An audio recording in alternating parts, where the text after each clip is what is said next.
green eye. Why, Monsters? Weren't you afraid? No, ma'am, but they tied me in a big sack. You don't say.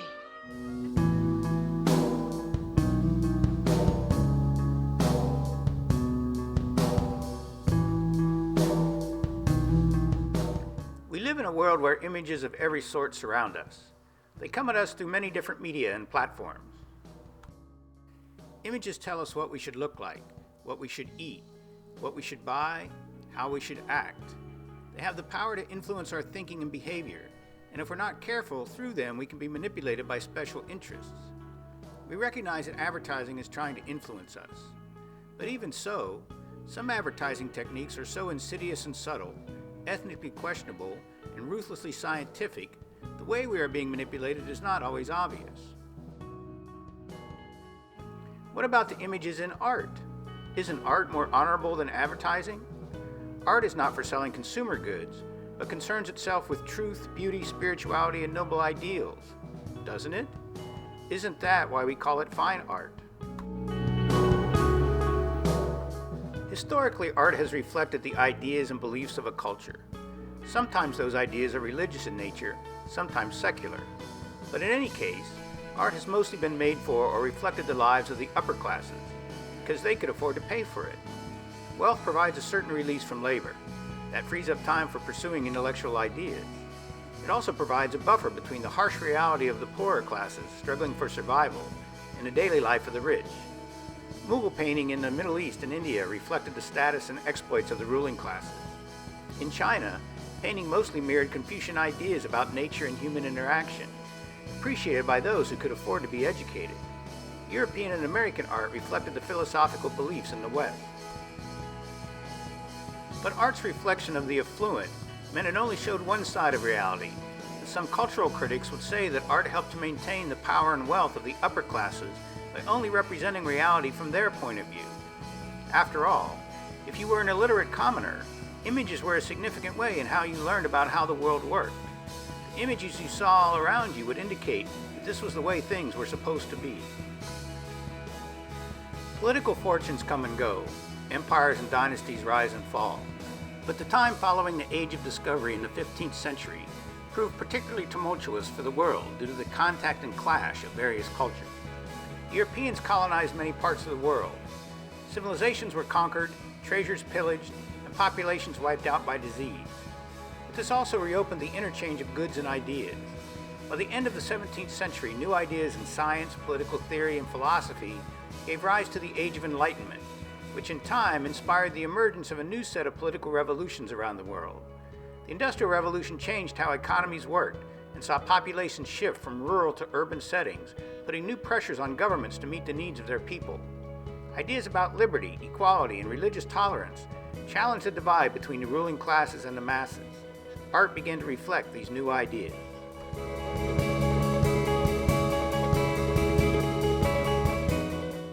The European art academies from the 16th through 19th centuries even had a hierarchy of acceptable genres.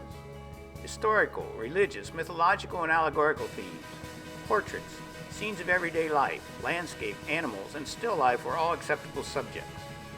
European colonization spread these artistic styles and techniques far and wide. But as the political structures began to reflect the Enlightenment's ideals, artists began to question the supremacy of the art academies as dictators of aesthetic values. Some artists began to challenge the accepted genres and began to depict the everyday life they saw around them. This reality often included images championing the working classes and the poor. These images, painted in a traditional style and on large canvases comparable in size to the epic historical and allegorical paintings, shocked the art-going public with their depictions of common people. These common people were now essentially elevated to the same status as the heroes and mythological beings that populated traditional academic painting at the time. These images were certainly seen as critical of society's status quo. This type of painting became known as realism.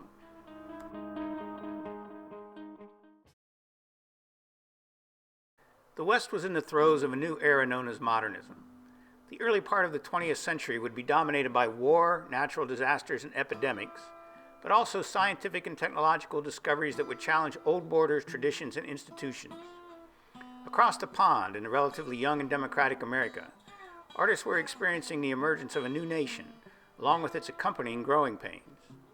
Around 1900, a group of artists, inspired by the European realists, rebelled against the prevalence of landscape painting and began depicting the vitality and squalor of rapidly expanding American cities.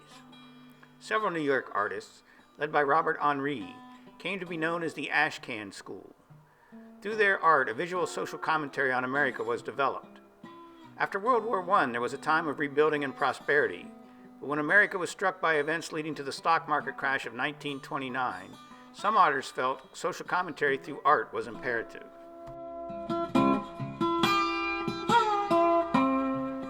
During and after the Great Depression, many artists began to portray the social conditions in America. This shared visual tendency, or movement, became known as social realism. In painting, and especially photography, artists recorded the impact of the Depression on the population. Support for much of this social realism from the 1930s in the U.S. came from a government program called the Works Progress Administration, which hired artists for public works projects during and after the Depression. Many of these projects took the form of murals in public buildings.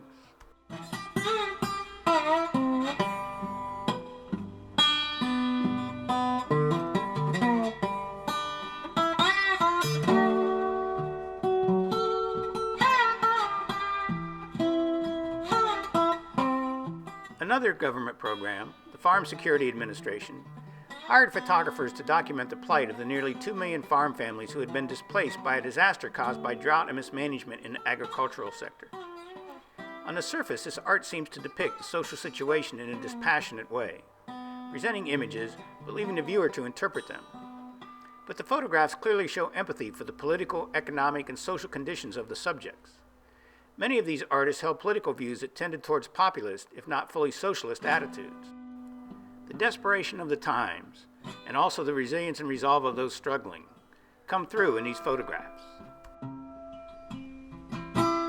Gordon Parks was one of the few photographers to show the plight of the African Americans in the U.S. His work illustrates that the social situation for African Americans did not improve much as the country recovered from the Depression.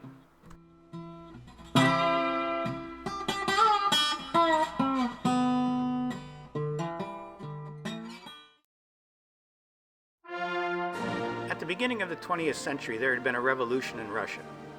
The imperialist Tsar was ousted, and a government based on the ideas of communism was established.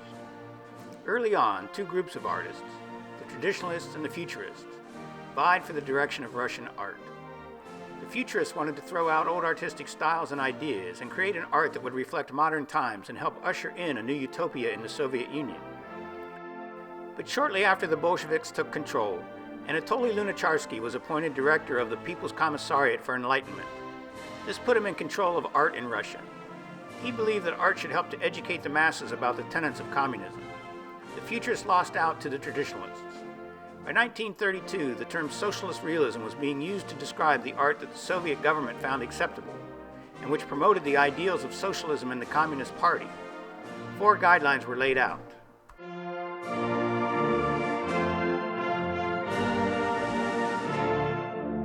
Socialist realism was an art that had a purpose. It was meant to inspire and educate the masses by presenting images showing optimism, romanticizing the working classes and their leaders, and highlighting the superiority of the Soviet system. It was a style and approach that other communist countries would emulate. It was not meant to show creativity or individual expression or give pleasure. Art now was only valuable if it served a social purpose, and that purpose was to further the aims of the communist movement.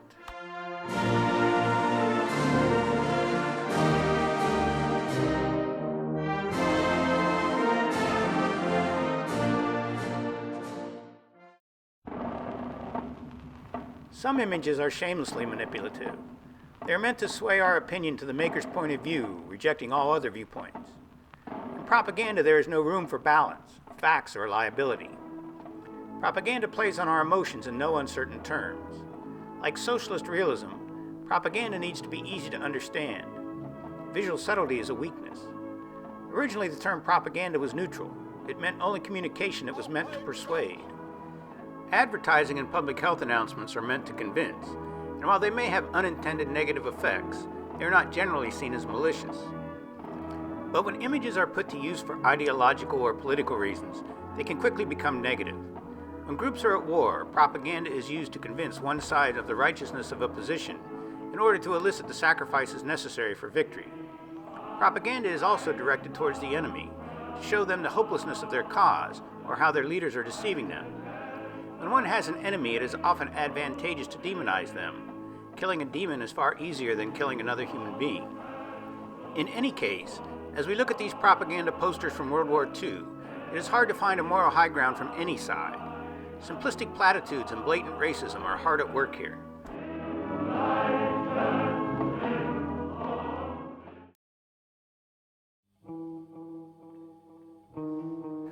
How do we ascertain the difference, if any exists, between social realism, socialist realism, and propaganda in their propensity to manipulate us? Is it possible for images to simply document reality in a neutral way? Or do these images from the American Social Realism we looked at unavoidably suggest, by what they do and do not show, the political point of view of their maker? And if this point of view is inevitably present, are these images being honest in their attempt to influence us?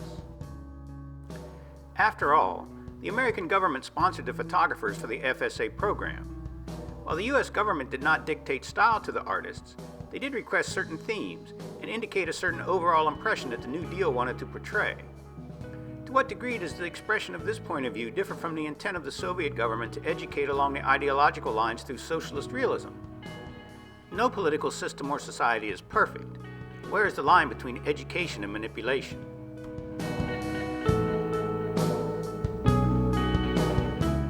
Do images reflect our perception of reality or shape it? The transparency of the most blatant propaganda makes its intent obvious. But even if we recognize this intention, are we able to resist the messages that these images play on our emotions? Perhaps we need to ask these questions of all images. Does artistic intention matter? Can there be a real difference between documentation and persuasion? Are all images trying to manipulate the people who see them?